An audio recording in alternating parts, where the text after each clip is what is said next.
आज doctor Agarwal eye hospital के Srinagar branch के उद्घाटन के अवसर पर मैं सर अग्रवाल को, सभी डॉक्टर्स, स्टाफ मेंबर्स और कश्मीर घाटी के नागरिकों को विशेष रूप से शुभकामनाएं देता हूं। जैसा बताया गया कि आई केयर क्षेत्र में डॉक्टर अग्रवाल आई हॉस्पिटल की चर्चा देश में ही नहीं बल्कि देश के बाहर भी है। और जैसा बताया गया मेरे पूर्व कि दुनिया के बाकी 10 देशों में भी लगभग 250 से ज़्यादा हॉस्पिटल के नेटवर्क के साथ यह ग्रुप अपनी सेवाएं दे रहा है। समर्पित भाव और उसी हेल्थ केयर स्टैंडर्ड के साथ मैं उम्मीद करता हूं कि कश्मीर के भाई बहनों की देखभाल भी आप करेंगे। आप जानते हैं पिछले 1 दशक में आई केयर में देश ने बड़ी प्रगति की है। नई टेक्नोलॉजी ने तीव्र और सटीक डायग्नोसिस भी सुनिश्चित करने में बड़ी सहायता की है।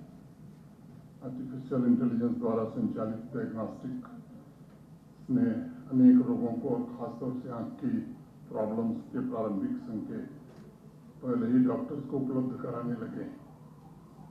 टेक्नोलॉजी की वजह से ही आवश्यकताओं के अनुरूप निजी तौर पर ट्रीटमेंट, पर्सनल ट्रीटमेंट और देखभाल ये संभव हो पा रही है। और इसलिए मैं उम्मीद करता हूं कि श्रीनगर के ईसाई हॉस्पिटल का केयर इसकी पहचान बने और एक अच्छे संस्थान के रूप में घाटी के लोगों को ट्रीटमेंट उपलब्ध करा पावे, जो दिल्ली, मुंबई, चेन्नई या बाकी बड़े शहरों में लोगों को सुविधा मिलती है। हेल्थ केयर जम्मू कश्मीर का मैं समझता हूं कि देश के बाकी हिस्सों से थोड़ा बेहतर है। और पिछले 5-6 वर्षों में गवर्नमेंट सेक्टर में भी और प्राइवेट सेक्टर में भी अनेक मेडिकल इंस्टीट्यूशन जम्मू कश्मीर में आए हैं और एक दूसरे से प्रतिस्पर्धा कर रहे हैं। भारत के माननीय प्रधानमंत्री जी के कारण मुझे लगता है universal health coverage Jammu Kashmir के हर नागरिक को 5 लाख रुपए का हेल्थ कवरेज प्राप्त है। हेल्थ इंफ्रास्ट्रक्चर को विकसित करने में भी जो देश के विकसित राज्य हैं उनके समकक्ष जम्मू कश्मीर आवे, इस दृष्टि से भी प्रधानमंत्री जी ने बड़ी मदद करी है। 2019 तक जम्मू कश्मीर में 4 मेडिकल कॉलेज होते थे, आज 11 मेडिकल कॉलेज। इसके अलावा आयुर्वेदिक, यूनानी, होम्योपैथिक कॉलेज ने भी इंडियन सिस्टम ऑफ मेडिसिन के नेटवर्क को जम्मू कश्मीर में मजबूत बनाया है।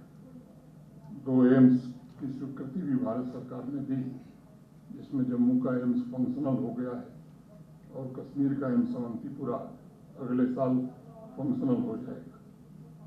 इन सभी इंफ्रास्ट्रक्चर के पीछे मकसद एक ही रहा है कि यहाँ के नागरिकों के स्वास्थ्य की देखभाल अच्छे से हो सके, उनकी जिंदगी खुशहाल हो सके। प्राइवेट सेक्टर में भी अब यहाँ मेडिकल के फील्ड में कई नए इंस्टीट्यूशंस आ रहे हैं। 3 अच्छे नए medical college super speciality hospital के साथ श्रीनगर में बन रहे हैं। जम्मू में भी एक बनने की प्रक्रिया में है। मैं समझता हूं कि दूसरा भी जल्द शुरू होगा। छोटे बड़े अनेक हॉस्पिटल आ गए, मैं उनकी चर्चा नहीं कर रहा हूं।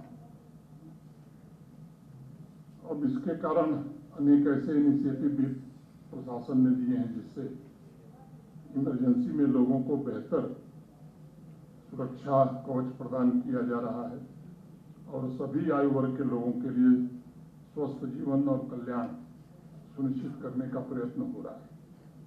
पूरे हेल्थ सिस्टम को पिछले 5-6 वर्षों में सेंसिटाइज किया गया है और आवश्यक स्वास्थ्य सेवा सुनिश्चित करने की दिशा में एक महत्वपूर्ण कदम भी उठाया गया है।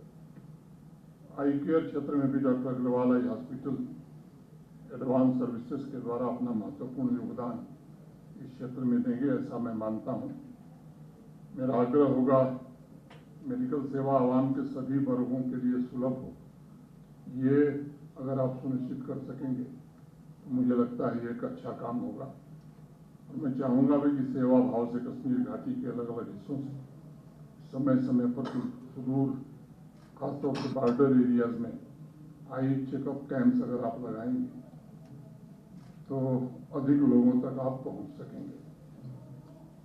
टेलीमेडिसिन के द्वारा अनेक लोगों को इलाज मिल रहा है। मुझे लगता है कि वर्चुअल कंसल्टेशन और डिजिटल एग्जामिनेशन का प्रबंध जितना शीघ्र ये अस्पताल कर सकेगा तो लोगों की बेहतरी में उसका ज़्यादा महत्व होगा।